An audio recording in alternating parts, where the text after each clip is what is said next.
Scooby-Doo, where are you?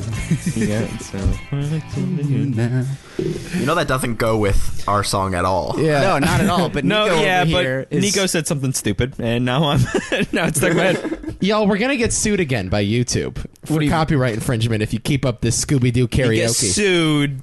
We just had to demonetize. Hey guys, it's well known that we own the rights to the Scooby-Doo theme. Okay. I'll tell you what we don't I own the am rights Mr. to. Do. That's it. I'll tell you what we don't own the rights to. William Hung's song catalog. Yes, apparently. That's what we learned this week. What happened, guys? You know what I love about that? Oh yeah, That because he one- also wasn't here. I caught it on the feed and I talked about it a little bit, but I need what exactly went down? we decided to play some William Hung tracks to start off last week. But what's funny Like is that a few William Hung. we didn't get called. Like, YouTube put a little copyright thing on our video, basically that like if we were to monetize it, the money would go to whoever owns William Hung's music or whatever. Right. Okay. But what was funny is that they didn't call us out for She Bangs or anything like that. It was just Rocket Man. It was just Rocket Man. It was only the Rocket Man cover. That's so weird. Why just Rocket Man? I don't know. they It's just that's the one ashamed that of the She YouTube Bangs? algorithm picked up. Because that's weird, because She Bangs is the bread and butter for William Hung. That's where he's Right. making his cash, I think. And it wasn't just Rocket Man in general. It was Rocket Man by William Hung. So, like, they were able to distinguish. Maybe it's the Elton John. Wait a second. He did a cover of Rocket Man? What? Oh, it's Yeah, beautiful. yeah. Oh, I thought it was just What like have you another been song missing? that he made that just so happens to be called Rocket Man. No, Like, it was a. It's about Kim Jong-un. oh my god. I'm a little rocket man. Little rocket man. It's creepy. Great bit, Nico. Political reference on the podcast. Hey guys, we're doing a review today. Breaking protocol yet again. It's a big week for Why Is This a Thing? Yes. The biggest, I think. I think so. This is probably the biggest week we've ever done. If you listened to our podcast on Monday, I'm glad you did. If you didn't, I strongly urge that you listen to it. Andrew Jury was our guest of Dark Tourist fame. It's called the Watat exclusive. And today, we're doing another one of those things. After our review of the film, we're going to talk to one of the stars of the film. That's coming up in just a little bit. But Nick, tell us a little bit about what we're talking about today. So, we are watching a movie called Camp Death 3 in 2D. Yes. It's not a cartoon, just to clarify. But a few months ago, maybe a year ago, we got an email from Full disclosure. Oh yeah. from the director of this film, Matt Frame, and you know, In September, right? It was like September. Yeah, it must have been, yeah. Yeah. And the reality is, in recent months here, we've really been trying to ramp up this podcast and really take it to another level. And the email from him was on a shared email account for our whole thing, so it went unnoticed. But when we stumbled upon it here, we realized, oh, this is a good opportunity. We should take advantage of it. And he made this movie called Camp Death 3 in 2D. And I don't believe there's a Camp Death 1 or 2. I'm not 100% sure on that, but I don't think there is. There is not. No. And Yeah, Adam, and I he- think, can speak to why that is in a little bit. Yeah. yes. But, you know, he wanted us to watch his film. He said, I think the subject line is, I made a incredibly stupid film. I think shitty movie is the correct term that he used. Is that Yeah, what I he was gonna said? say. I thought he said I made a shitty movie. I made a shitty movie, please watch. And so he made a little PR push, and for some reason, we were on his email list. For some Which is reason. great. How do we get on his email list? I don't know. I don't know how he I'm found us, and I'm imagining glad he did. He must have found podcasts like us, and I did notice at the end of the film in the credits there were several podcasts who do reviews of similar movies listed on the credits, and I think we missed our opportunity to be to get a featured. movie credit. We missed our chance to get an IMDb page. oh, guys. Oh, that's what But happened? nonetheless, I think. nonetheless, no. no, it's you know, we were pretty pleased that somebody had reached out to us, and we checked out the movie, and it's something. It's definitely it's interesting. It's definitely something. We will also plug for our friends at Camp Death 3. By the way, the name of the director is Matt Frame. He's the one that got a hold of us. This movie is coming to Amazon Prime this week. So This Friday. Yes, the promotional tour is actually not too far off. It was a good time frame for this.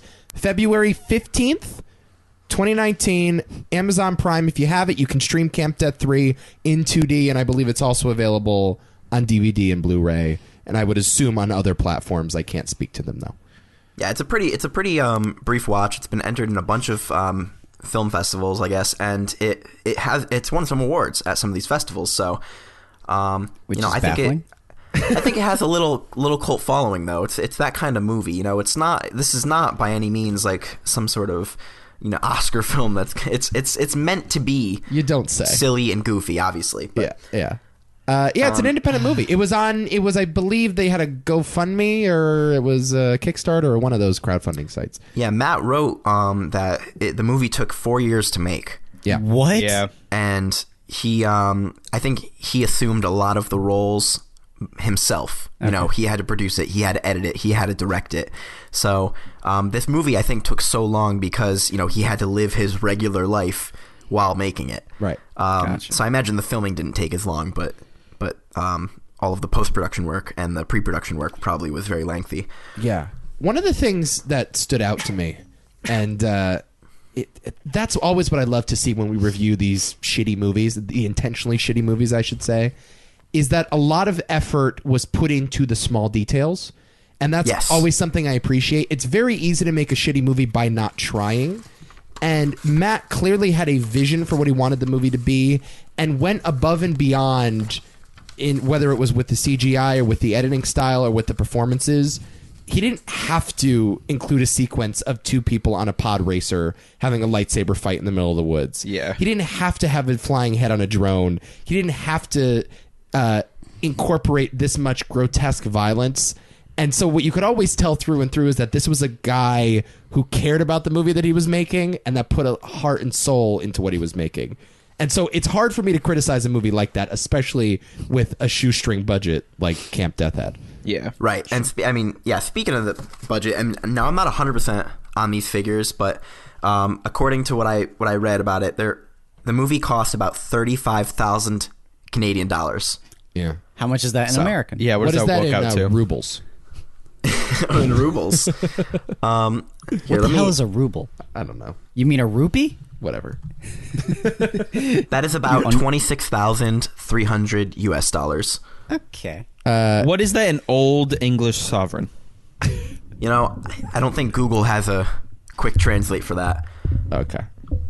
What is So you that? can't tell me how Unfortunately. many pounds sterling that was? What is that in RuneScape gold? Oh, that's like Venezuela's GDP.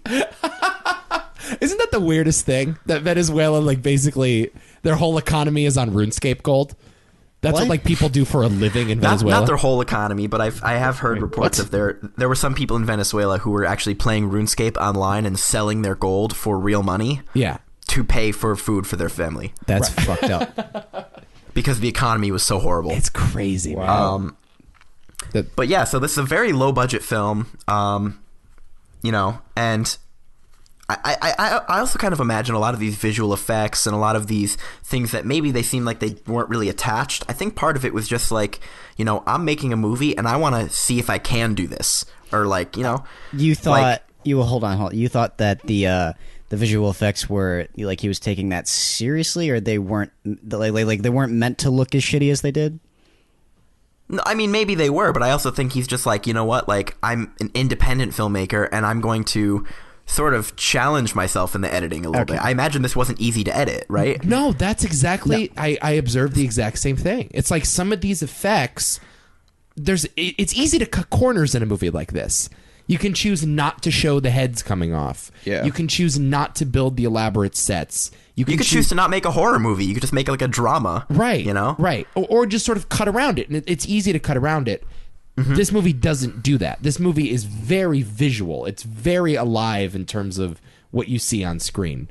Even though, of course, it is still meant to be a shitty movie. That's what I appreciated. You know, there's nothing worse than when we come on this podcast and we watch a movie that's lazy. Yes. And it's just nothing. I think we were texting in our Facebook chain yesterday, and the one thing that I put in there, and I think everybody agreed, was this movie is something. it decided to be something that was Yes. going to stick in your brain and make you think a little bit. And that's what the movie is. It's not nothing. There are so many movies that are just nothing that we do on this podcast. Oh, I responded. I think I was the first one to watch this. Yes. And then I'm I don't know, 20 minutes in, maybe not even that, and I'm just like, yeah, this is something else. Yeah. It's one of the crazier movies we've actually done in a long time. I told you, Yeah, it is. This is the definition of a movie that has absolutely no chill, as we like to say. It didn't hold back. You're right. No, It didn't hold back at all. No. Did not pull punches, went for the jugular in many senses in this movie. Yeah. Yeah, blood was spewing for sure, Absolutely. both literally and figuratively. You want to explain the plot, Nick? Yeah. No, I'll give it a shot.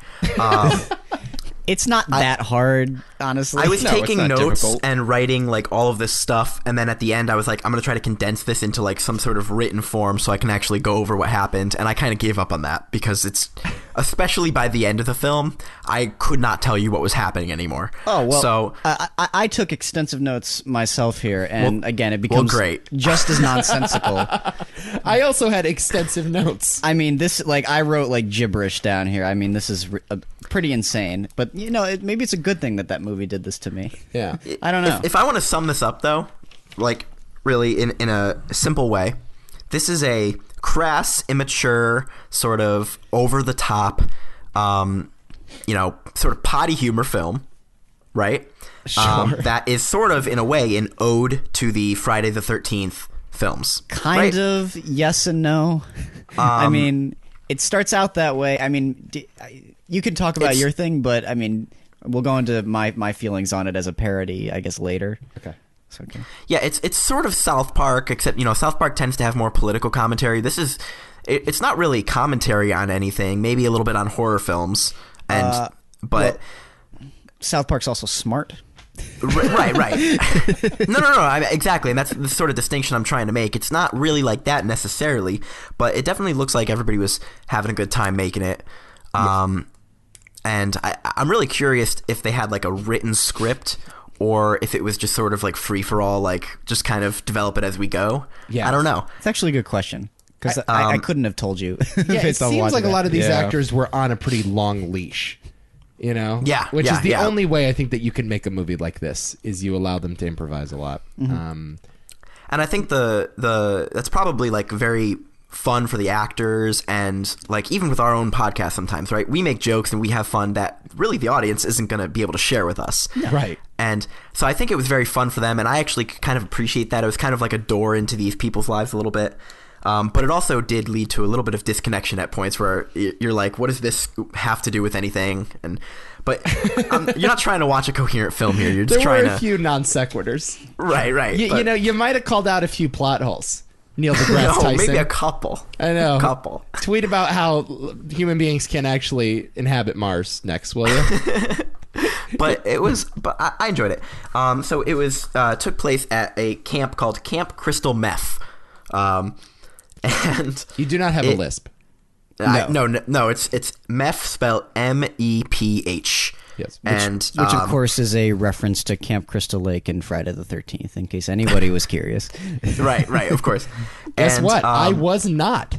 Did you understand? Did you know that was a reference to Friday the 13th? No. Okay. I immediately picked up on this movie referencing Friday the 13th because I've seen enough of them, especially when they bring out the puppet who's supposed to be his mother. Yep. Very early Yeah. on. Yep. All right. So time. Am I the only one that hasn't seen Friday the 13th? Any of the Friday the 13th? I haven't seen it. Yes, The only one I yes, saw you- was Freddy versus Jason. Yes, Wow. you are okay, the only yeah, one. Okay, so you have no idea. I don't. Well, I have no but frame of even in reference. Freddy vs. Jason, though, they do really talk about Jason's mother quite a lot. My understanding, and this is entirely secondhand from Adam, the first two movies Jason is not in. No, he's in the second one. No, the first movie. First he's movie. Not, Yes. Not in the first movie, and then they bring him in the second movie, and then the rest of the series is about him. Yes. But this one, being the third movie, sort of made that same implication, right? So even though it's not really a third movie, in the first movie, it was supposedly the mother that had killed everybody, like in sort of the Jason movies. And then in the second one, it was Jason. And this one actually starts off basically with the ending of Camp Death 2, which does not really exist. Yes. Got it. And this Jason figure has killed everybody in the camp except for one, and this girl manages to pull out a pink puppet, which tricks this Jason into thinking it's his mother, and then she kills him with the puppet. Yes, which is very similar to what happens in part 2, where the woman wears her sweater, Mrs. Voorhees' sweater, to trick Jason into thinking it's the mother, and he kneels down, and then they take the machete and they like bring it over his shoulder and they kill him, in quotes. Right. And yeah. Oh, so this is like exactly parallel. Yes, and the title is a reference to Friday the 13th Part 3, because that film was one of the earlier forms of 3D cinema. You know, Friday the 13th Part 3 in 3D, and Jason was like stabbing at the screen with a fire poker and shit like that, and it was terrible. Don't get any ash in your eyes. Yeah, awful movie, awful fucking movie. But you know, do y'all remember Smell-O-Rama? Oh, we're not going over this again. We've talked about have we? We've talked about Smell-O-Rama. I don't want a good amount. fucking Do you smell. remember that trend? That was like supposed to be a thing with Rugrats. Remember when they made that Rugrats movie? Yeah, the Scratch and Sniff book. Yeah, and you had to like go to Burger King and pick up a card with this aroma on it, and then on the screen it would flash, scratch your card and smell. It would Tommy just be like diaper. I had the wild thornberries one. Okay. And it would just flash like a berry, and you smelled it, and it smelled like a cherry. Like, it was weird. That was the best. I thought that was the coolest thing. No, I love how, like, you know, back in the day, movie theaters were doing all these gimmicks to get people in the doors, and now the gimmick is just like, we're a movie theater. You can actually leave your house. That's the gimmick, my right? God. Yeah. That's terrible, but it's kind of true. Yeah, it's like with records, you know? Like Right. CDs and cassette tapes used to be awesome. But now it's like, oh, we're a record. Play us. For that authentic sound of bad quality audio. Ooh, the cackling just adds so much to the texture.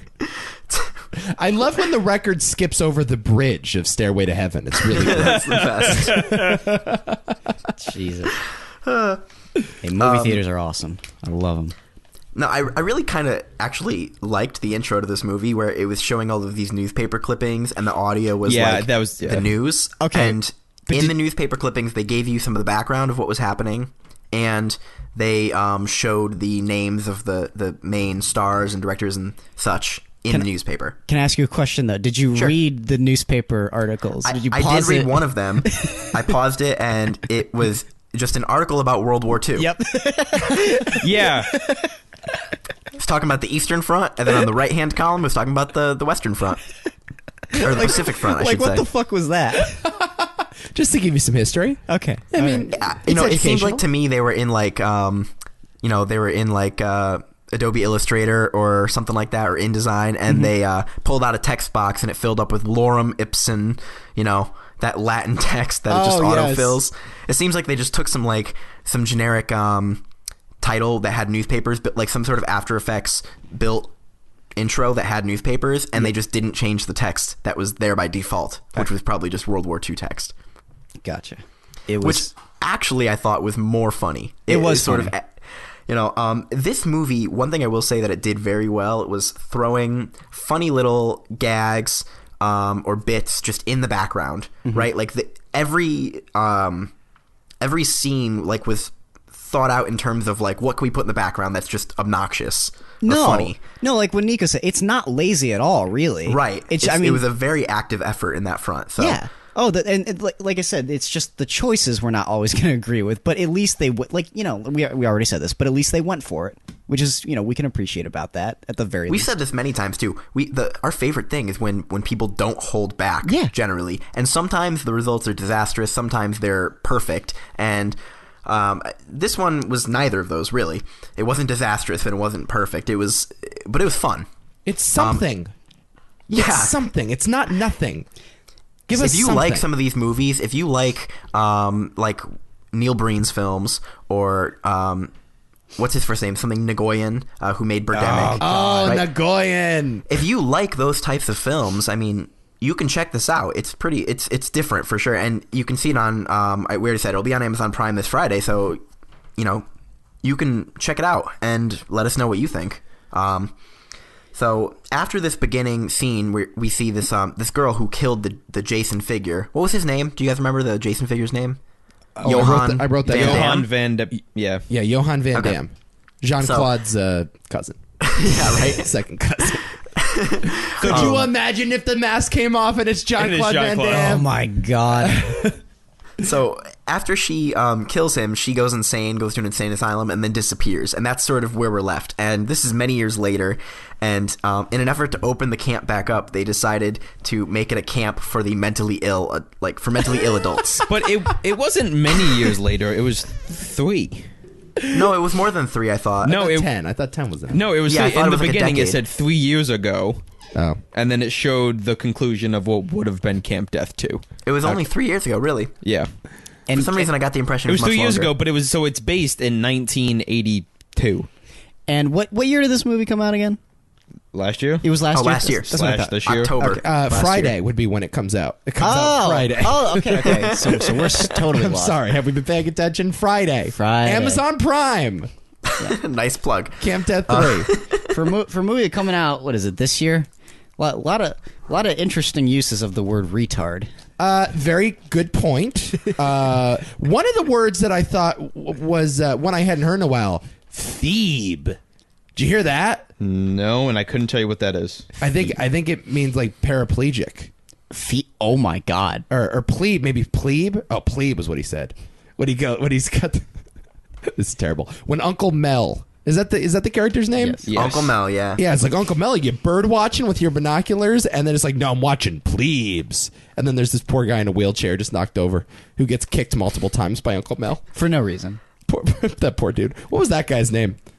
Barry. I just called him Barry. Oh, I just called him wheelchair guy. Can I just say, by the way, for all this movie's faults, it has maybe one of the funniest images I've ever seen, with him just going up to a flight of stairs and just trying to go up them over and over and over again. I was rolling. That was too fucking good. The stuff with him in the wheelchair was pretty thorough, or pretty like thoroughly great. Yes. throughout. It was when he was getting kicked on the ground. It was hilarious. When the cop starts dragging him behind the motorcycle. That was my favorite. The cop was my favorite character in this. I could by not far. agree with you more. I love the cop. The cop And- is great. He was wearing a Darth Vader helmet. He It was a Darth Vader helmet. So, I don't know. I mean, I don't even know where to begin sometimes I have with this film. Well, I'll give it's you just some so notes. wild. Allow me. I'll give you some notes. One of my favorite moments from early on when we're getting introduced to this camp and the main camp counselor, whose name is Todd. Who, by the way, I'm going to throw something out there that most of you probably won't get, but for the maybe 2 people who are listening who might, I have a feeling they named him Todd because the actor looks a lot like Todd Howard, who is I guess, president of Bethesda GameWorks, makes Skyrim I know and all exactly who shit. that is. He looks exactly like Todd Howard. You And I think- just feel like that wasn't a coincidence. I feel like that must have been some sort of inside joke. Wait, what? What? Great You think he Skyrim looks like humor, Todd bro. Howard? Yeah. But I didn't get that at all. of all references, they would have mentioned that, wouldn't they? No, I don't think it was a reference for the audience. I think it was an inside joke. So that's a niche little inside joke. Yeah. I wouldn't those put it damn past him, though. Canadians. Todd Howard is a piece of shit. Those damn Is he really? No, he's not. But he did make Fallout 76. Well, okay. People kind of hate on Todd Howard quite a bit, actually. he deserves it though for that. One of my favorite moments is when Todd is holding a plastic yellow cup after waking up in the morning, and when he spots Uncle Mel in the distance, he drops the plastic cup and it makes a shattering sound. I missed that. Loved that little I moment. missed that. Great little bit right there. We are introduced to this rogues gallery of counselors fairly early on. They're in this bus, and No, there not the are counselors. No, You're they're talking not the about counselors. They're the campers. Yeah, yes. the campers. The mentally ill campers who have just been let out of the asylum, essentially. Who is your favorite character amongst the campers? I mean, they were... I don't remember all of their names. I wrote some of them down. I We can't had, remember a single one. No, sorry, I have one. so I really like the spoon-dancing Irishman. I was gonna say the Irishman for a couple reasons, and we'll get into that. I liked the guy who like wanted to eat somebody's heart. Yeah, the musical number guy. Yeah, the musical number guy. I liked him. We have to talk about the musical number at some point. Oh my god, yeah. Oh, I have So- that written down. But That is we my have- favorite scene of the movie. The I musical think number? so too. I took a particular note on that one. We have a character named Georgia. She's sort of like a violent, like New Yorker type of girl or something, right? She has that accent. didn't really, I don't know, didn't leave much of an impression on me. The Australian girl certainly did.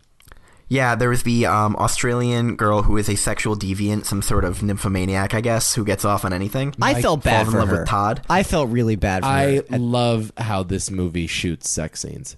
I'm not. It was It's the gonna- grossest thing I've ever seen in my entire life. It's so disgusting. And then we have I want to take a special moment for a very special character, Verda. Yes. Who we might be hearing from later on in the program. Maybe. We are hearing from later on in the program. I just got confirmation. She just confirmed. Yeah. Oh, good. We don't have to dance around it anymore. Yes. The actress who played Verda is going to be on our show a little bit later. You guys can Catherine listen to that interview. Alpin. Catherine Right. Alpin. She's coming actually our first introduction to these mentally handicapped characters. Yes. Yes, she is. I kind of liked her. in. I did too. I actually kind of liked her. I Yeah. did too. Yeah. She is a woman that is born without a vertebrae. Whatever the fuck that's about. She was 17 weeks premature, and she was born without her top vertebrae, so she has to wear a neck brace, or else she'll die. Which we are going to grill Catherine later on in this program and find out if that's an actual thing that can happen to people. I was going to say, this girl is the definition of a good sport. Yes. Oh my God, such a good sport. Yeah. She really sold this character. Did a great job. Absolutely. She was having a blast, too. And gets a lot of dark substances thrown in her face, what did I write? which I also have some questions about. It was chocolate. We also have another camp counselor, and after this, we're pretty much at the end of the characters. I don't think there's really much else to talk about. Maybe a couple more minor ones, but there's a girl named Rachel, who is the lead female camp counselor and the sort of love interest of Todd. Yes.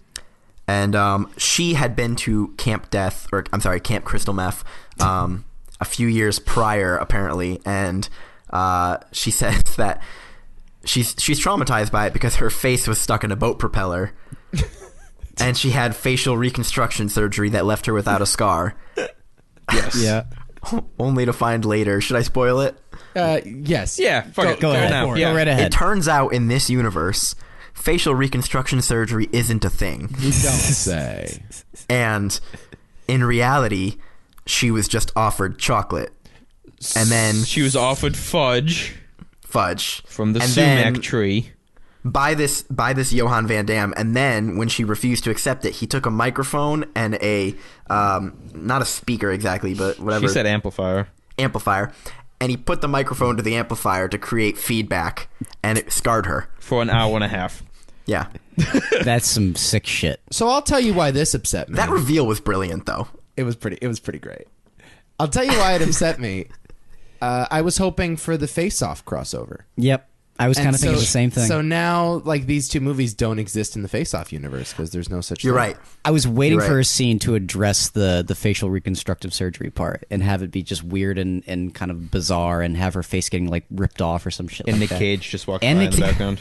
Oh, No, my they have God, you. that would be They great. could have gotten Nick Cage. Yeah, they should could've. have No tried. doubt. They could have gotten it. No doubt. Offer to put $500 on the Pats this weekend, and Nick Cage would have done it. That's all you got to do to get Nick Cage in the room. Oh, that's smart. Yeah, he's great. That's smart. Yeah. I really loved Uncle Mel, and here's why. This is probably he's probably my favorite character in the movie. He was my second favorite. I listened to him as my second. He's my favorite character, absolutely. At first, I wasn't really picking up what he was putting down. There were just like a lot of obscenities, just a lot of like random fucks thrown in there for no particular reason. That scene where he's yelling at the lead counselor, his nephew, to come here is one of my favorite comedic gags I think I've seen all year. It is, I don't know why it tickled me so much, but he just starts yelling at his nephew, "Come here!" And he takes a couple steps forward, "Come here!" A couple steps forward again, "Come here!" And just it's like something out of a Coen Brothers movie. I just loved it. I loved it so much. He was and this is why I'm sort of on your side with this, is that I thought it was like every time he's on screen I was like, I know I'm gonna laugh. This guy is too fucking funny. Especially, by the way, when for no reason at all he just I mean, I get why he was yelling at his KitchenAid, whatever her name was, but I mean, Talk about yelling at someone for just too much, for too long. Like, how many times can you repeat the line, get back to work? Oh, how many takes did they have to do? His voice was probably shot, this poor guy. You fucking foreigner, get back to work. Get back to work. Get back to work. You fuck. Just like, Oh, man. I also liked the weed whacking guy. I didn't. Even though I wasn't a huge fan of the shitting. No, this like skeeved me out. I didn't. Yeah, I really I didn't. didn't I like this really at all. didn't like that. Yeah. So there's just this dude who's the groundskeeper at this camp who, for some reason, they trusted with a lot of sharp objects, including a weed whacker. And there's just a moment where he points the weed whacker at a tree in a phallic fashion and goes, whack weed, whack weed. And then they had to chain him up because, again, they don't trust him with any sharp objects. I did like that their solution to that was to chain him up to a tree overnight. Right. That, for some reason, was... I did love that the main character said, he's a nice guy, though. Very nice man. It was a great little... And he has I think that's the first death, right? I believe First real so. death. Is it? Yeah. It might be. Yeah. Johan Van Dan cuts his head off with a weed whacker. I don't think you can do that. By the way.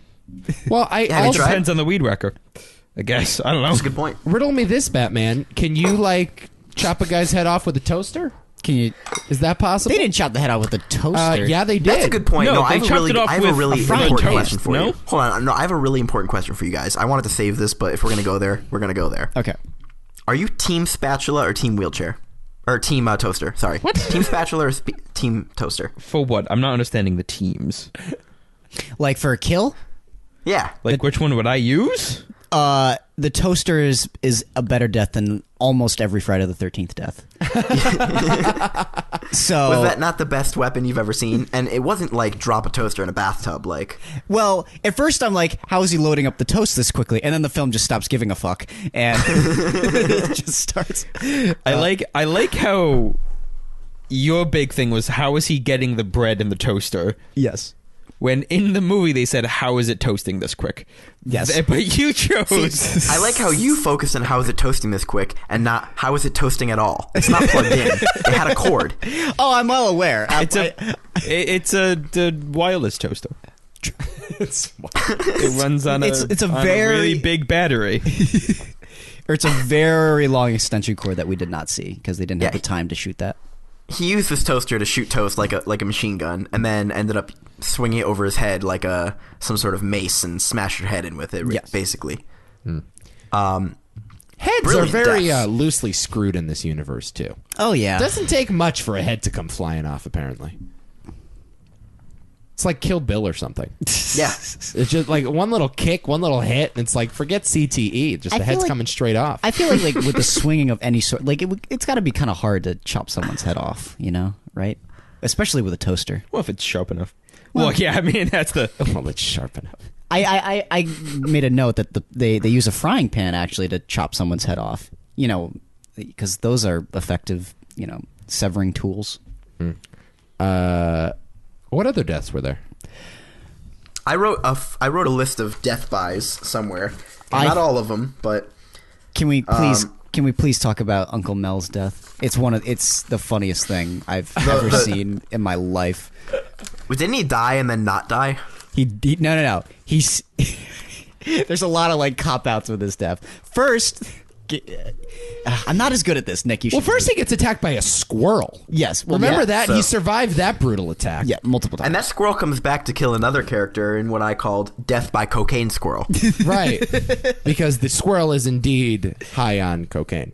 yeah. Right. Yes. Where he There got was- the cocaine, I don't know, but There was in the case of Verda, death by no neck brace. poor Berta. All he did was pull the neck brace off, and then her neck just snapped. So terrible. There was death by chocolate in the eye or fudge in the eye. Yep. There was death by potato famine memories, and I guess also fire. We have to talk about potato famine. Get to it right now. Just talk, because Adam has been talking about the potato famine. Well, I can't comment on this. This is Zach's thing. Why is this my thing? You have to comment on the potato famine. Why do I have to comment? Because you wrote a whole story about potato famine on this podcast. You have a before. script that's about to get produced into a major motion picture. Best writing I've ever seen. That wasn't mine. Whose was it? I'm pretty sure that was Nick's. Was it? We played. I had gay scorpions. Yeah, you had gay scorpions. Who had potato famine? I didn't have potato. I didn't have potato famine. I had gay scorpions. We did. Remember the fantasy draft, Nick? I barely remember this. Oh my god! Apparently, you did a movie about the potato famine. Did I? Yeah, and you won because they didn't want to give it to me. Even though mine was clearly the better story. So Adam was quite tickled by the fact that potato famine is now back in our lives. I was tickled by a few things. One, that potato famine somehow got brought up, because that's amazing. But also the fact that there's an intermission sequence. I loved the intermission. That was one of the... Here, I have a list here of all of the bits that were brilliant in this film. Okay. Right? So we have the police officer. His entire existence in this film was perfect. He arrives after Barry in the wheelchair gets killed by being thrown in a pool. And there was a 50% chance that he'd be dead. He goes, I'm not gonna lie to you guys. This guy's got a 50-50 chance of survival. I love when the guy goes, I am the officer that's a straight shooter. I tell it like it is. He looks at them on the way out and he goes, peace, pussies. And then they just cut to him riding some sort of like ATV vehicle. It looked just like a mini bike or something. Right, and he's wearing like a weird jumpsuit. He has like 18 badges on, by the way. And he ties the wheelchair guy behind him on a rope, and he's just dragging him along the road. And then the guy kind of wipes out, and he catches fire, and they cook the already dead wheelchair man. That they did. There was one of the insane people had a musical number. Yes. Possibly the best scene. Yeah, he breaks out into song essentially about the fact that he's crazy, and I wrote the name of the song. I also have the name of the character. Oh God. His name is Jesus Hernandez Jr. Jesus Hernandez. Well, then I'm pretty sure it's Jesus. Why does everyone want to say Jesus? I want it to be Jesus, goddammit. Yeah. Why can't it be Jesus, like in fucking Big Lebowski or something? You don't mess with I the believe, Jesus. I'm not 100% sure on this, but I think the name of the song is I'm a Little Fucked Up in the Head. Yes. It was wonderful. That was actually my favorite scene because, again, it comes out of nowhere. You're just following this guy walking through the woods. This is what I like about the movie, is that the just obscene random blending of genres that just happen like that. Like Yeah. the musical number, like the sci-fi scene or the Star Wars scene, whatever you want to call it. Right. It's just Sure. like, I had no idea what this movie really was from that perspective, but it just made it all the more entertaining when it happened. Yeah, that was another one. They have this entire scene where they get on flying like bikes as if they're in Star Wars, and they have lightsabers. Well, Adam, you wrote down what they called them. oh, what? Hold on. I have it here. I think I just called them lightsabers. No, you wrote down the actual phrase. I can't remember the phrasing, but I know you wrote it down. It's that scene where they're they're with the Wookiees. In Yeah, it's episode exactly 6. that scene going through the trees and Oh, they are open air repulsor vehicles. And then I responded by writing down what the fuck is happening. So it was great. But well, hold on. At first I was like, okay, they're just doing hovercrafts, whatever. But then they actually pull out lightsabers. Right. I was like, Yes. there's got to be some copyright infringement here. And then the guy somehow manages to stab the woman in front of him with a lightsaber and then stab himself in the eyeball with the lightsaber without right. ever We didn't making mention contact. either of these two characters before. Actually, one is a girl who's just very, very shy, and this guy is like very like brass and bold and kind of just crazy. I don't really understand what his character is exactly, but He's just an but- asshole. yeah, and he ends up accidentally killing both of them. I loved that scene. It was funny. It came out of nowhere. They had some of the grossest makeout / sex scenes I've ever seen in my life. They like got up close with a fisheye lens and they were just like licking the camera and just like. Here's what I love about that. You could shoot theoretically any sex scene in the same way, and it would look very similar to that. Yeah. That's kind of what I enjoyed about the bit. It's like if you filmed, I don't know, James Bond having sex with some random Scarlet and making out with her, you just put the camera in place of the woman. Daniel Craig's mouth is going to look very similar to how these actors' mouths look. That's what I loved about that. It really made you think, like, oh, making out is disgusting. if you film it in that way. Yeah. Right. Like, why would you do that, though? That was a choice that he made.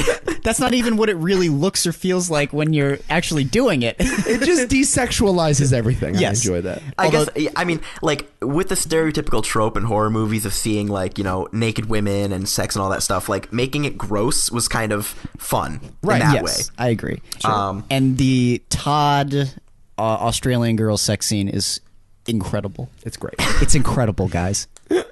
It's something. My favorite part, which we haven't even mentioned yet, is that the entire movie was slightly sped up. Oh, yes, I did want to talk about Okay, this. Hold on. I didn't know if that was just like No, me that was the or whole if movie. that's what it No. was. I want to No, talk it was- to Catherine about this. That had First, to be on purpose. I'm wondering if it was an effort to make it shorter. God, I don't It know. seems stylistic to me. It did. It did. Because the thing is, all of these actors were on the same like wavelength. They were all tonally similar, and their patter was very similar, and it was frenetic. And so maybe it was something they decided on in post. I don't know. But here's Well, the there was a lot of physical acting in Yeah. this, though, Right. where people would purposely be like, I can't explain it, but I'm doing it so you guys can see, and maybe you can help me explain it. No, they would like purposely overact their movements without sound in a way that like it looks was like an normal, old sped silent film. Yeah. It was, I- so it must have been purposely done to some degree. Right. It's funny though, because usually that style can be really jarring and it just doesn't work, but oddly it just kind of blended nicely with everything that was going on. It's literally the third note I have. I talk about Friday the 13th parodies, the newspaper World War II articles, and then number 3, the frame rate. I'm just like, oh my God, what are they doing? Right. It was great though. Very strange. Very strange. Yeah, I'm definitely going to ask Catherine some questions about that. I want to know like what the meetings were like ahead of time, where they're sitting around. All right, what's the tone of this movie going to be? And because it is consistent throughout, even though it is all over the place in terms of plot. Uncle Mel's death, as you said, was really great. We found out that he was allergic to plungers with shit on them. Or no, just the plungers. Just the plunger. The shit was just I guess a gag. For shits and giggles. Why wouldn't you wash that off? Get it? Would you like a bite of my potato? It's fucking delicious. I love when the old lady, I don't know, was this Crazy Ethel or was it somebody else? When she was running away in her high heels. Oh sort of my- the no, I Austin think Powers that was bit. Mel's. I think that was like Mel's wife or something. This is my Wife or favorite part of the girlfriend. entire movie, by the way. Okay. It's just so inexplicable. It just makes no sense. I was just like floored after this. I'm like my jaw was on the ground, and I wrote, "This is a better head explosion / head related death than Sterling K. Brown in The Predator." So I mean, yeah, so she's running away. The killer is in the van at this point, chasing her, and she's running away at like a mile per hour, and Not the van even. is just gently following her at the same speed. And then he hits her and goes out to go finish the job. And at this point, Mel has already been taken out and apparently choked on shit, right? Mm-hmm. And then suddenly Mel pops up and he goes, "No!" And he like holds her, and it's like he's finally about to say like he loves her and please save her, and he just goes, "Allow me," and he just explodes her head. And then do they ever get back to Mel though? Yes. yes, oh yes, They do. oh yes. I'm trying to remember how he dies. Because Mel ends up crashing into a boulder because He gets so enraged by the sight of a squirrel that he has to ram it with the car, and he kills himself. And his acting in that scene is just amazing. Oh, that's right. Like the killer doesn't even kill him. No, Right. he kills himself. He just hates the squirrels because they bit his nose early on in the film. the killer doesn't actually do much work. No, No, you're right. You're right. What if, guys, the killer is just a figment of their imagination? I was wondering if, with all these insane people, if this whole world could just be inside of Todd's head. Might be. Might be. You know, I'm into that theory. I do want to talk about this really quick when this is a minor bit, but most of the people are dead at this point, and Rachel and Todd are pretty much the only ones left. And they're running around the camp, trying to hide. And, well, two things. One, Rachel is just stumbling around finding all of the dead bodies from people who were killed off screen. Those were pretty humorous little gags. every time they did those. But what I really liked is when Todd goes, Rachel, get Barry's spare wheelchair and roll into town to get some help for us. And then the wheelchair is chained up to a tree and she can't get it, so she doesn't know what to do. It's so fucking stupid. I absolutely loved that. All of the wheelchair bits were really just hilarious. When he's like in the pool and he's still got his fish book in his hand. And he's still in the wheelchair. He's sitting in the wheel. We thought he died in the pool because the guy knocked him out of his wheelchair and he can't swim because he's paraplegic. No, he's still sitting in the wheelchair, reading a book, just drowned. Yep. I mean, great gags. Yes. A lot of good visual What's up humor. with the end of this movie? So that is where everything for me, I don't know how to explain it anymore. It kind of broke you. It did. I mean, Rachel, so Todd gets knocked out because the wind is holding him back and he can't move.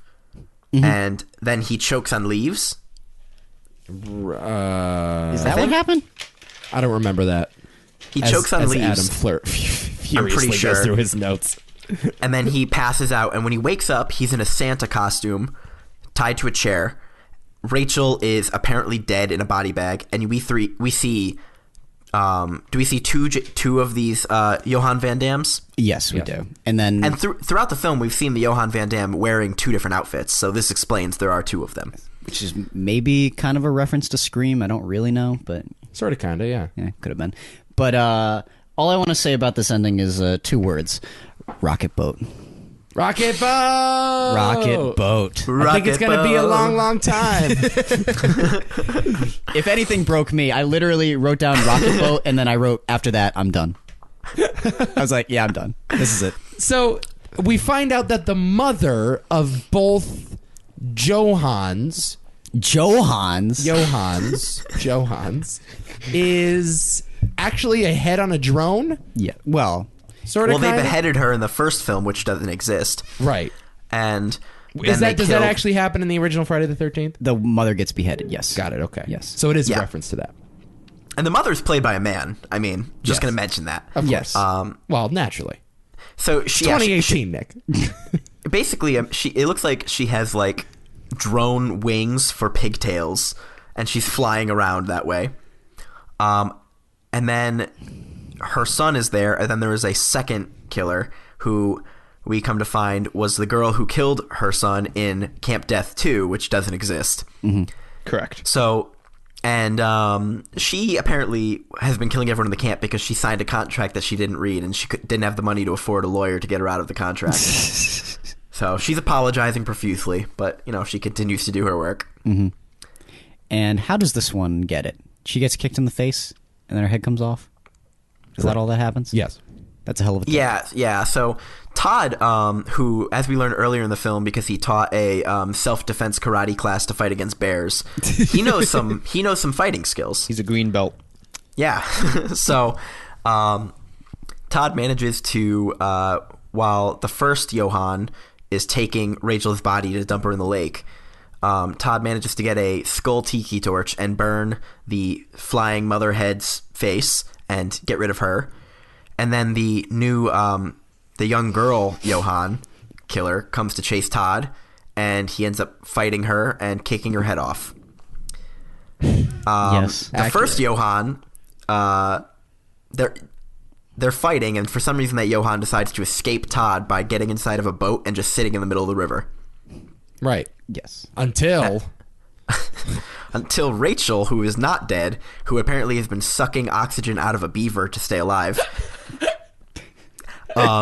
This actually happens in the movie, guys. I'm telling you what happens. She's still wearing a Santa costume. She busts through the boat, grabs Johan Van Damme's mask. Yes. And we see his face underneath, which is just the most absurdly ridiculous, like, CGI alien face. It looks so... He's supposed to be deformed from malnutrition from only eating fudge for years. Something about it really creeped me out, though. It was pretty creepy. I'll tell you what creeped me out. The sounds. No, the Hitler mustache. Oh. The creature had a Hitler mustache. I didn't even notice that. It was like Pepe the Frog, except he had a Hitler stash on. It was very creepy. It was genuinely like, ugh. And then he had this tongue. It was very disturbing. The green tongue. Yeah, it was weird. But then I don't really understand what happened exactly, but somehow the boat became a rocket and flew into the air.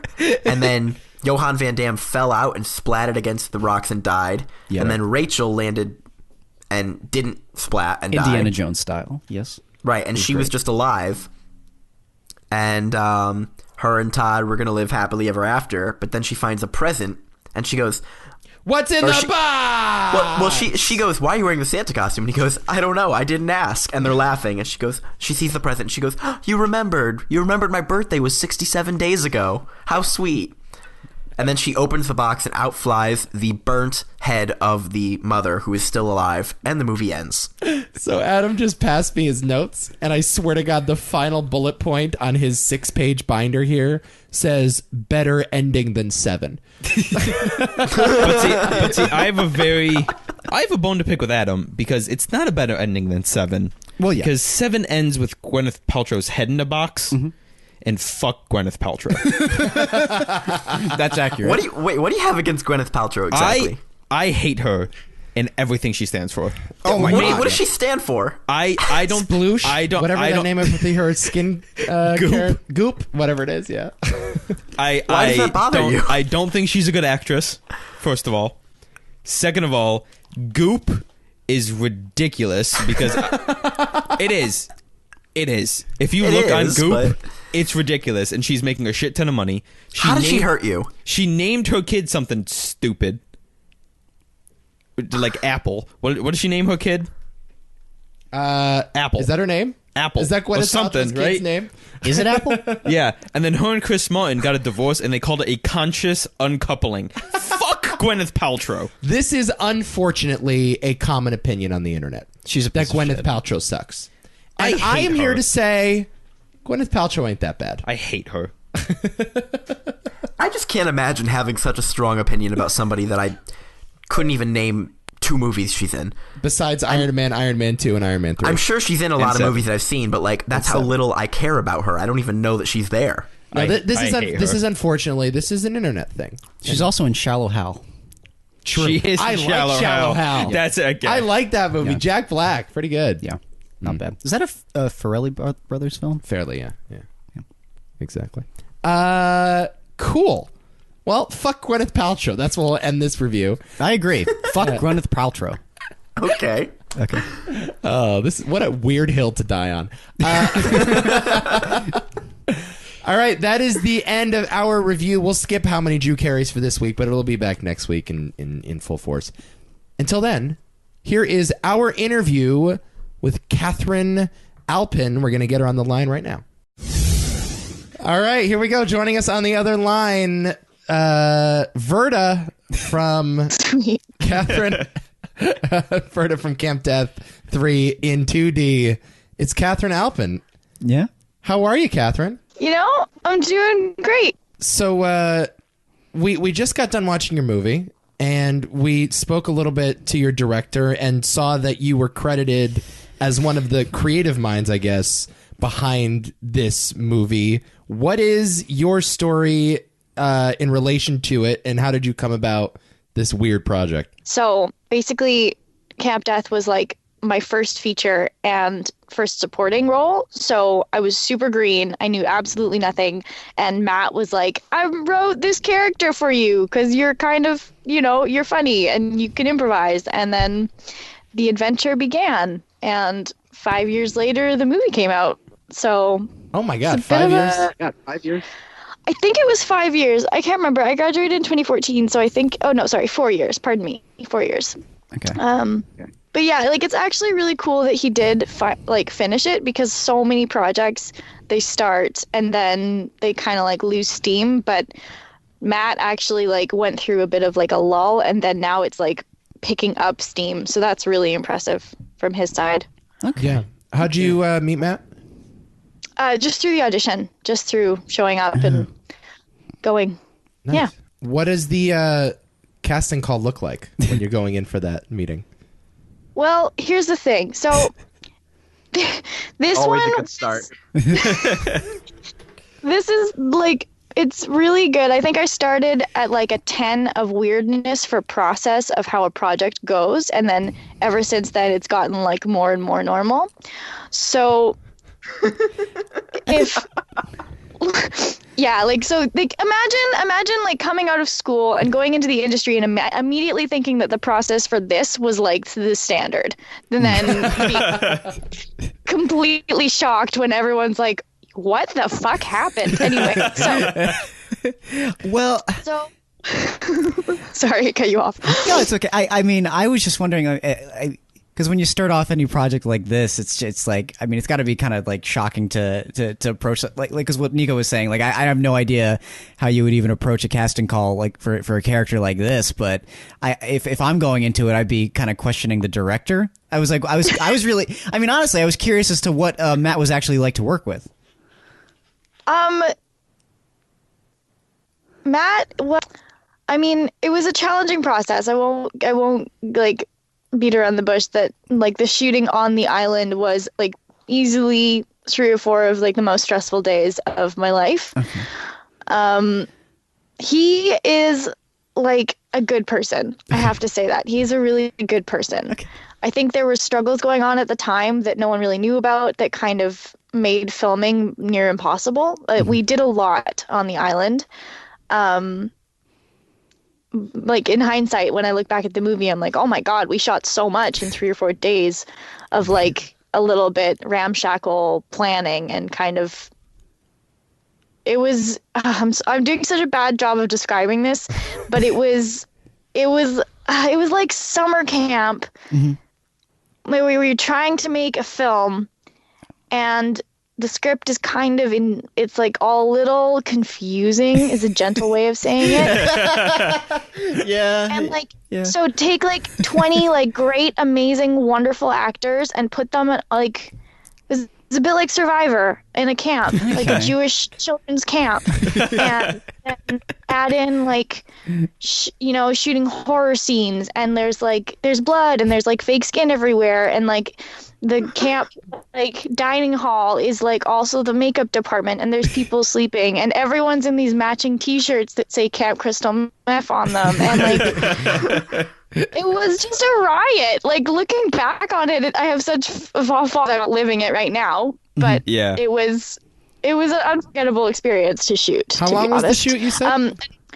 I think you'll have to not quote me on this, but I think it was 3 or 4 days. It was a weekend on the island, and then there was like years of pickups that Matt did to like fill in the gaps of what we didn't get on the island in that time. Okay. But like what you were talking about in terms of the casting process, the thing that Matt did is that he had so many wonderful people come in to audition, and because he was so inclusive and just liked everyone that he brought in, like he basically made the characters based on our personalities. I don't know what that says about me and Verda, but like he like built it around our strengths. So the wackiness or like the seriousness or the kookiness, he built the character. I remember the first time I read the description of the character he gave me, I was like, are you kidding me? What is this? How do I embody this? But then it was fine. Okay. That is interesting though, because a lot of those actors, they did sort of fall pretty organically into those roles. I'm thinking specifically of the tough guy whose name I'm forgetting with the musical number. Jason Ascension?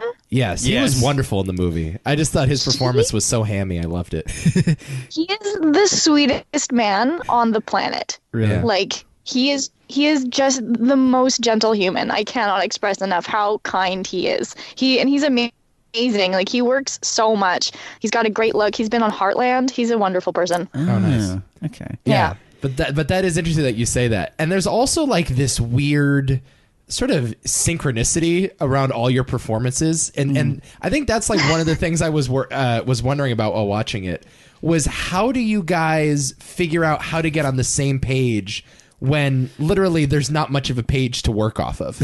Like, why was it so that everybody's performance felt like it was of the exact same piece? Oh man, I don't know if there's an answer to that question. I can only speak for the fact that everyone was just willing to kind of be a little yeah, the people that showed up for the audition, I don't know, it was a bit of like a perfect storm of like personality and willingness, to be honest. And maybe that's like Matt's forte. Maybe that's like his strength. I mean, also I think he's got other strengths, obviously, as a director and editor and stuff like that. But I think the fact that he just kind of accepted like every and vibe, and that was the only way you were to get the weirdness that you needed from this movie. So right, okay, yeah. I wanna pull back really quick and just ask you something. Yeah. Because I feel like we all glossed over this. You said you were on an island? Like, I did not know you were on an island. How did you get the bus there? Okay, so where are you guys from? Do you are you like inland people or? Oh, definitely. Yeah. Yeah. Okay. Okay, so like I'm in Vancouver, and so we're right on the coast, right? So there's like a giant body of water right beside us, and then this is the worst. I'm gonna destroy the geography of the region. Okay. So It's okay. We're not one, gonna know the difference. You're not gonna know. Everyone else will know, but okay. So there's a big island off the coast called Vancouver Island. Classic. sure. Then there's like a grouping of islands called the Gulf Islands. So you get a ferry, and I think there was a school bus that picked us up. The school bus in the movie also picked us up. Yeah. Okay. So yeah, it was like honestly the shooting of the horror film could have been a horror film. Well, I was watching it, and I don't know. It seemed like everyone was just having a blast doing it. But you were kind of speaking about how it was a lot more difficult than it seemed. Is that true? There was definitely an aspect of difficulty in sort of, and I don't feel too bad saying this because I feel like Matt will totally own that it was a struggle on the island. There was just a bit of a lack of organization. There was a challenge of at one point we had a bit of an exodus, whereas a couple people walked off set and like onto a ferry and home. And they just kept going. And they just kept going. So there was one night where me and this other woman named Cynthia, we ended up cooking dinner for everyone because the cooks left, and like for good reason. I don't discredit anyone for leaving. I totally understand why they did, and like power to them for sticking by their guns and stuff like that. But yeah, it was interesting. So was this Matt's first movie he did? Oh, I should know that, and I don't. I believe he's done some shorts. I think he did a documentary a few years ago. Yeah, he did a documentary about stand that I've seen. I think I enjoyed it. Yeah. It's called No Joke. I'm seeing on IMDb right now. Yeah. Oh, okay. Yeah. Yeah. Yeah, and this It's good. yeah, and this is one of the things he's been financing for a while, apparently. As you said, 4 years. Yes, it was a long process, and he was writing it for years before, I think, or something. How much of this is improvised versus how much was scripted, percentage-wise? Well, the reason I have a creator credit is because of the improv. Okay. So, and I know that Angela Gallinopoulos and Dave Peniak, the two leads, they are both like amazing improvisers. Angela is amazing. So I think a lot of what they did was improvised. Also, Darren Andrzejczyk, he, I think, made up a lot of the stuff when he was going with the squirrel and that kind of stuff. Great stuff, by the way. Uncle Mel was incredible. I loved every scene of that guy. Yeah, he's a delight. He's also like a really good human. That's the thing about this movie, is that I met like 15 to 20 people that I still, like have them on social media and stuff and interact with and chat with occasionally. And like Darren and I almost worked on another project together. So in terms of like getting to know people, it was a really good introduction to like some wonderful improvisers and actors in Vancouver. So I thank Matt for that, for sure. Right. Awesome. Yeah. Are you a horror movie person? What's your background with that? Not even slightly. I hate horror movies. I do not watch them. I think most of them are pointless, and I'm sorry. So just really don't like them. Well, just for ha-has, how many Friday the 13th movies had you seen before shooting this? I think one through like closed fingers when I was 14. Okay, which is fine. It's That's perfectly more fine. than I have. Yeah, Like, yeah. yeah, you've only offended 1/4 of this podcast. That's totally Yeah, I wouldn't worry too much. Yeah, you're fine. Okay. I'm sorry for the 4th. I don't know who you are. I'm sorry. It's really more like an 8th, if I'm going to be honest. Yeah. At least you're honest. So you probably didn't like pick up on the references. Similar to me, I was having a hard time with it. Apparently, there are a ton of Friday the 13th references in the movie that you were apparently mocking. So I've been told. Oh yeah, there's quite a few. Because I'm unfortunately the Friday the 13th savant here. Maybe next to Zach, we're kind of. Yeah. Oh, savant. Oh Ooh. yeah, I've seen. Yeah, I wouldn't use that word. 'cause- Somebody went to college. I'm screw it. I'm a savant. Fuck you guys. Anyway, Hey, I mean, she used the word Exodus earlier. that's So- true. That's true. You did. You used it brilliantly, mind you. Oh no, I it was read- a perfect use of it. So you gotta explain to us this character. Must I? You must. You have to speak to it. And you're on the record for the record. Thanks for telling me. This will come up in the deposition. Where's the inspiration here? What was the frame of reference? Okay, so to my recollection, the audition was. I'll start with the audition. The audition was like a bizarre process of like playing games and like doing scenes and like swapping partners and like getting to know everyone in the room. There was like 25 of us or so. And so throughout, I think it was a longish day. I think the initial audition was like 8 hours or something. And we were in this room all together. And so Matt got to see like each of us do different things and play different characters and like basically it was like an improv camp almost in a way. I think there were scripts as well. So after that, I can't remember if there was a callback or not, but I remember getting an email from Matt saying, "Love to have you in the movie. I've written a character for you. Here's a description." And I wish I had this. I'm sure sometime, like, I don't know, send it to you guys or something. But it was like Verda I can't remember her last name. Verda is in the home because she, like, her parents, I think, are dead. This shows what a so vague. Ugh, love it. Anyway, and basically she has no vertebrae. That's the name, Verda. Which, to my shame, took me a little while to put those two together. Not gonna lie. Like, yeah, it was not my proudest moment, especially because I love puns. Anyway, at least you got there. I did. It took years, but I got We there. give you like a participation trophy. Yeah. Thank you. Okay, so she has no vertebrae. She fell down the stairs at some point. If she takes off the neck brace, she dies. Like, eating is hard, breathing is hard. And yeah, like, I think how I found Verda was in putting on the neck brace and like having that inform my physicality. Like, I can picture it right now. You put it on and it makes everything like really tight, and my shoulders would come up and I wouldn't be able to like turn my head. So that kind of gave me like the awkward, like, full jilty sort of turning thing. Mm-hmm.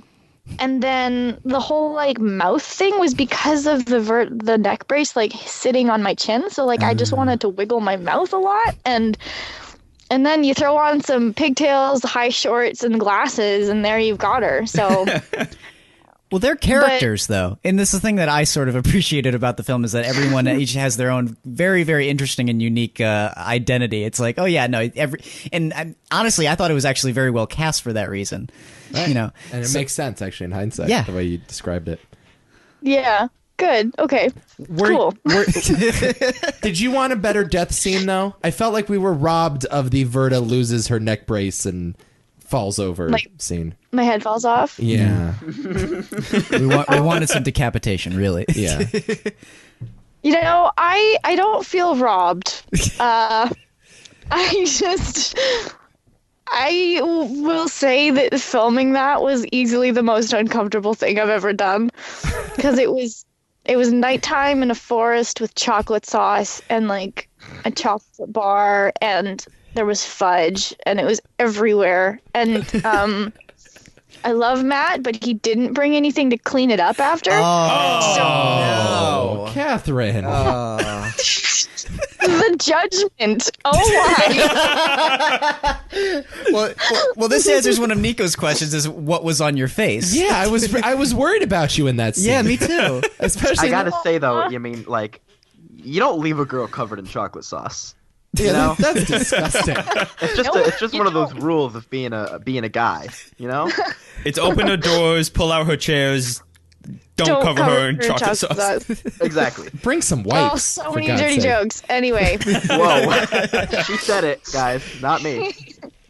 Yeah, so that was interesting.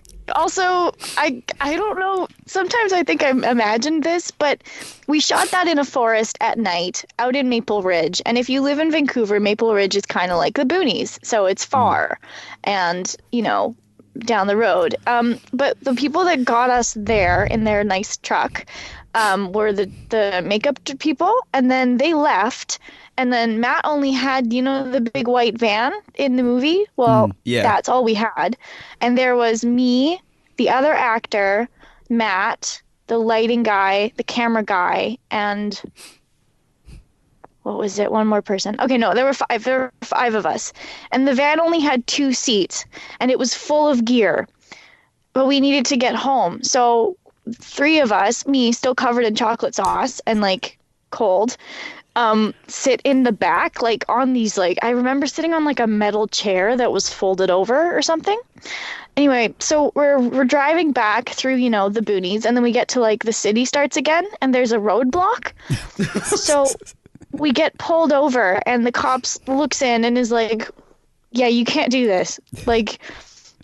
This is so illegal. So we all climb out, and Matt's like, okay, I'm gonna drive one of you home, and then I'm gonna come back and get you. So we're the 3 of us are in some small town an hour outside of Vancouver, just waiting for Matt to come back in the murder van to take us home.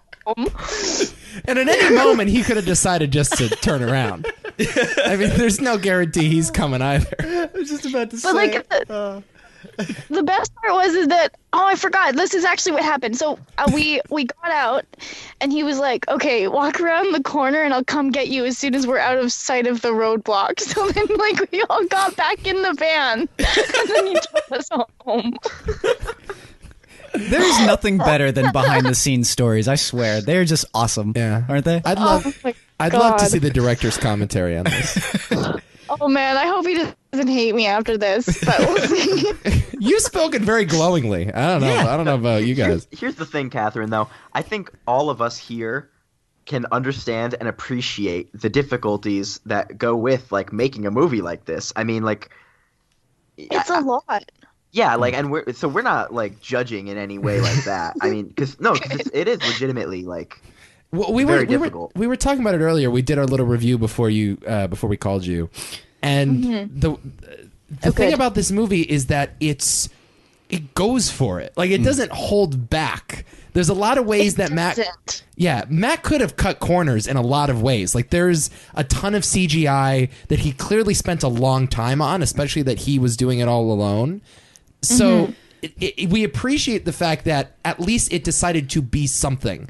It wasn't nothing. It wasn't just a shitty movie thrown together and done on a shoestring budget in 2 days. Clearly a lot of time and effort was put into this, Yeah. Mm-hmm. Yeah, and I think that's kind of what I think it's going to go down in its legacy as, is that it exists as it is, because of a lot of Matt's time and heart and his belief in it, and that obviously got it where it is, and that's the most admirable thing for me. And I'm grateful for the experience. I learned a lot. I learned a lot about what should happen, what shouldn't happen in a movie, and overall, it's been a bit of a giving thing in my life because I get to do stuff like this and talk about it, and everyone always like brings it up as like, oh my God, you did that thing. What did you do? Yeah. Like, It's a great conversation starter. Great way to break it the is. ice. Have you done any features since then? I have actually, yeah. I shot a feature last summer called Exuvia. Completely different, very like drama, serious based. It's the story of me playing a Ukrainian nanny with a small kid, and like she's got a torrid past, and the kid's dealing with stuff in school. So that's gonna be coming out in April. That was really good. That was a really good experience. Cool. Yeah. That's awesome. And if Well, this when was that comes out, why don't you shoot us an email and maybe we can check it out as well. Maybe we can do That a would movie be hopping. really cool. it's not quite our same brand. I mean, we went from murderers on an island is a little bit more than Ukrainian nannies, but we'll figure out a way to squeeze it in. Yeah, she's a little dark. I don't know. We may find a way. Oh, nice. I like stuff Yeah. like that. That's though. awesome. Yeah, that's definitely Adam's thing. We could talk about it on movie hopping at some Yeah, point. You never know. we'll Yeah. do it. It's Maybe not if a bad it's idea. we might have to go up to Vancouver. Ooh, hit up a cinema in yes. Vancouver. Let's go to Canada. Yes. Oh boy. Come to Canada. Is it like a big scene up there? The movie scene in Vancouver? Vancouver? Oh yeah, dude. Vancouver is Hollywood North. It's happening here. Totally. Is that right? Like, so many series are shot here. I mean, like, Supergirl, The Flash, Lucifer, Legends of Tomorrow is shot here sometimes. Riverdale, Sabrina the Teenage Witch, like, Charmed is shot here. Then there's also, like, a huge movie scene. Deadpool. Like, Deadpool. Everyone knows Deadpool for sure. Are But, you like, from Vancouver originally? If or you did watch move there? anything, it's the gas town in Vancouver. I'm from North Van, so I grew up. So there's like Vancouver, the city, and then there's like a body of water, and then there's North Van, which is next to the mountains. Yeah, so I grew up near the mountains. How close are you guys to Victoria? There's a The ferry, island. and it takes you to the island. So like hour ferry ride, and then maybe like half an hour drive. That's not too bad. Yeah, I might be totally wrong, but I think that's right. Were you up there, Nick? I have a friend up there, so word. if we did end up going, You have 2 friends. that's right. You're right. Damn. So Friendship. So the showbiz thing, like you always wanted to get into it. Is it just like a product of where you're from, or what? No, it's not a product of where I'm from. I'm kind of just lucky that I landed in like the best place to be for film in Canada, arguably. No, I've always wanted to be an actor. It's my craft. I'll be doing it for the rest of my life. I love it, and yeah, I do it. I don't know. It just without getting like super deep into it, like it's what I want to do, and I love acting, and I love character development, and I love script breakdown, and I'm a huge Shakespeare nerd, and I love theater, and I love the industry. I love the people in the industry. Nice. Yeah, it fits me. It's what I am. Well, when I'm It's what I am. when I'm casting my next short film, whatever that might be. Oh, God. Oh God. Here we go. Oh yeah. Oh yeah. No. Adam, she'll be too good for you by then. Oh, She'll already never. have- Yeah, you're probably right. She'll be in the next Ocean's movie or something, and you'll still be making your weird shot in your backyard short films. Catherine went so far. Yes, backyard short films. Good. Oh my it's good God. stuff. Yeah. Cool. So check out Excuvia. Mm-hmm. That's the name of the movie, correct? That's how it's Exuvia. pronounced. Exuvia. Excuse me. Yeah. That's coming out in April. You enjoyed Camp Death 3, even though it was a disaster. Exactly. Always bring baby wipes when smearing chocolate on your face. Always. That's the real lesson we learned from this movie. What other stories? Give us one more piece of dirt from the set. One more piece of dirt from the set. Oh my goodness. See if I can remember something. My goodness. Actually, I have a question. Oh boy. Okay, that might be better. I can only think of like. No, I can't think of anything right now. Okay, go ahead. You got all the good stuff. We really loved the fisheye lens scenes. Oh, the makeout scenes. All the makeout scenes. What was that like to film? Oh I God. can just imagine that must have been like the most awkward thing. Oh. Well, I only had the one, and it was kind of like we're both kissing the same chocolate thing, and it's weird. But seeing the other ones, I wasn't there when they were being shot, so it was kind of like seeing it. It was kind of like watching like your sister make out with someone for the first time. Like it was like, oh. Like, I don't know if I want to see this. Like, this is private and also aggressive, and it's not really my thing. But proud of you for going there. Proud of you for, like... I will say, I think we felt the same way. Okay. Cool. Yeah, I don't know. I can't speak to that too much because I wasn't involved, but I'm glad it's there. I made plenty of notes when watching it. I was like, it's some of the most ambitious sex scene filmmaking I've ever seen. So you know. Oh man, please don't take advice. All right, you better throw those notes away right now. Yeah. Tear up that packet. Yeah, they're out of here. It's useless. What was your favorite scene in the movie? Okay, it's so short, but it's when I've forgotten his name right now. Oh God, guy in the wheelchair. Bobby? Barry. He gets hit in the head by a suitcase, and it's like the fastest shot, but it just kills me every time. It's just so sad. He's sitting there on the ground, and then he just gets completely smacked, and I know it hurt. It looks like it hurt. It's funny because Maybe that shouldn't be my favorite shot, but... Nah, the wheelchair guy was great stuff. I even said that my favorite sequence in the film is when Barry is he's trying to go up some stairs. Yes. It's Chaplin. It's one of the funniest things I've seen in a very long time, and I'm not even exaggerating when I say that. I loved it. Awesome. Oh, that's great. Oh, I just have to express how surprised I was by the musical number because I didn't know that was in the movie until I saw the movie. Oh, really? You didn't know it was there?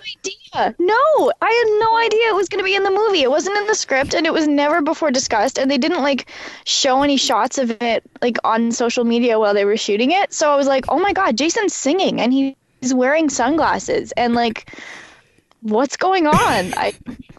Yeah. That it almost surprising. It felt to me like the song might have been written before the music was added in. It's like he was just sort of singing to silence, and then they wrote the piano cues afterwards. That's totally possible. Yeah. Who wrote the song? Was it Matt? It must have been, right? Oh, that's above my pay grade. I have no idea. They don't let you into those meetings. Another really great scene, though. Really great. No, that was really funny. I liked that a lot. Yeah. Awesome. Anything else we got for Catherine? I think I'm good. I never expressed how much I liked her in the film. She was really good. Oh yeah, you were really, great. really good. Oh, thank you. You know, and I'm not pandering here, but yeah, I liked you a lot. No, it was a memorable. You were easily one of the most enjoyable. I mean, I will say when we watched the trailer and we were deciding if we wanted to watch this film, you stood out the most. Yes, let's just for sure. Thanks. And it was like, Thanks, guys. That's sweet. Yeah, so we get the girl with the neck brace. Yes. You do. And that neck brace is in a landfill somewhere, and it will never be seen again. You got to put that thing in a museum.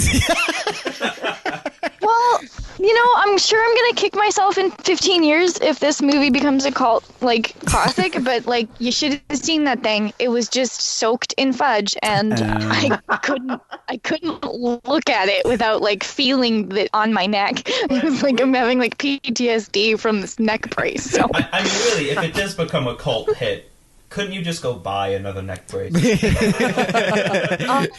I could, but now that I've told you guys, everyone will know it's not real. Oh so God, I've that's right. Great made, point. dug my own grave. Very true. That's great. Awesome. Everybody should watch this movie.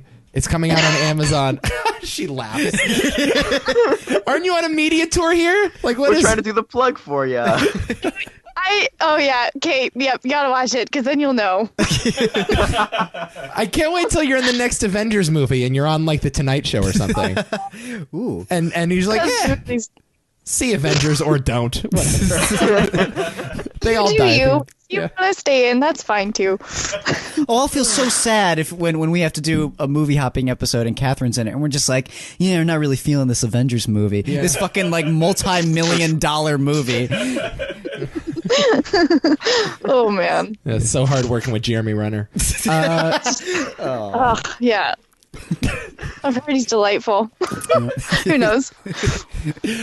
Catherine, you have been a delight. Thank you so much for coming on and sharing the thanks. stories. Thank you, Appreciate it. You Catherine. guys are really cool. Thanks for having me. Absolutely. You were great. There you go. There's Catherine Alpin, and that does it for this edition of Why Is This a Thing? Until next time. Catherine, can we get a really British reading of the word naughty? Yes. Do you want upper class or lower class? I want lower class, and I'll give you the cue. I'm going to say you've all been very naughty, and then I need you to say it in that lower class English, Drew, please. Is she the only one who's going to say it? Yes. Okay. Clear the Do you want clear me the to floor. say the whole sentence? No, you just need to say the word naughty after I say you've all been naughty. Okay. It might not sound too lower class. That word doesn't translate, but I'm going to do it. Okay, here we go. Ready? Until next time, you've all been very naughty. Naughty. I like it. That was lovely.